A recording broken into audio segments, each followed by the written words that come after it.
Be honest. How many times have you checked your ex's social media this week? Maybe it was just once. Maybe it was this morning. Maybe you've gotten so used to doing it that you don't even think about it anymore. You open Instagram, you check their stories, you look at who they're following, you analyze a photo, then you close the app and tell yourself you're done, but somehow you find yourself back there a few hours later. If you've been doing this, you're not alone. Almost everyone goes through some version of it after a breakup. The problem is that most people don't realize what it's actually doing to them. They think they're looking for information, but most of the time, they're looking for something else. Reassurance, certainty, hope, answers. Something that will finally make them feel better. The problem is that social media rarely gives you any of those things. Instead, it usually creates new questions. Who's that person in the photo? Why do they look so happy? Were they always like this? Have they moved on already? Do they miss me? And suddenly, a 2-minute check turns into an hour of overthinking. What's strange is that even when checking makes us feel worse, we keep doing it. Why? Because uncertainty is uncomfortable. Your mind wants information. It wants closure. It wants to know what's happening. And social media creates the illusion that the answers are just one click away. But they almost never are. Think about it. Has checking their profile actually helped you move on? Or has it mostly kept them present in your mind? For many people, social media becomes a way of staying emotionally connected after the relationship has already ended. Not because they're weak, not because they're obsessed, because letting go is hard. And checking feels easier than accepting uncertainty. Let me ask you something. What's the longest you've gone without checking your ex's social media? Leave it in the comments. Because here's what most people eventually discover.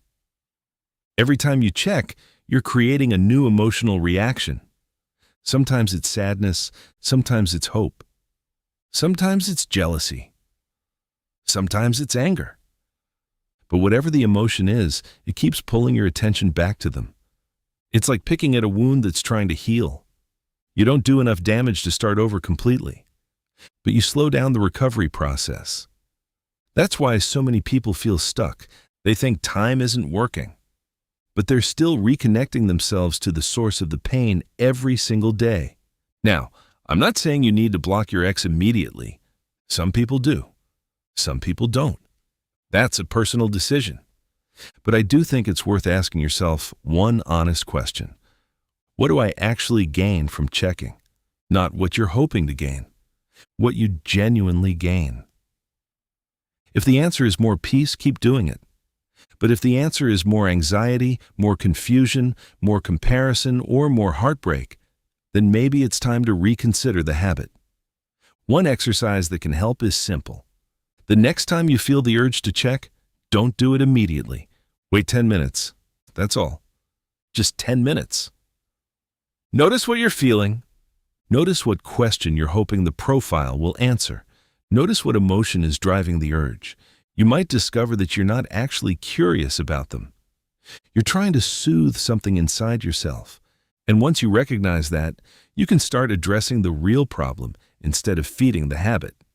The truth is, healing doesn't happen because your ex disappears. It happens because they slowly take up less space in your mind. And every time you choose not to check, you're teaching yourself something important. You don't need constant updates about their life to keep living yours. At first, that's difficult. Then, it becomes manageable. And eventually, it becomes normal. One day, you'll realize you haven't checked in weeks. Not because you're forcing yourself not to, but because you're genuinely more interested in your own life than theirs.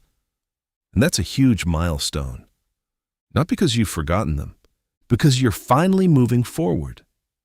If this video helped you, subscribe for more psychology-based insights on healing, confidence, and moving forward after heartbreak.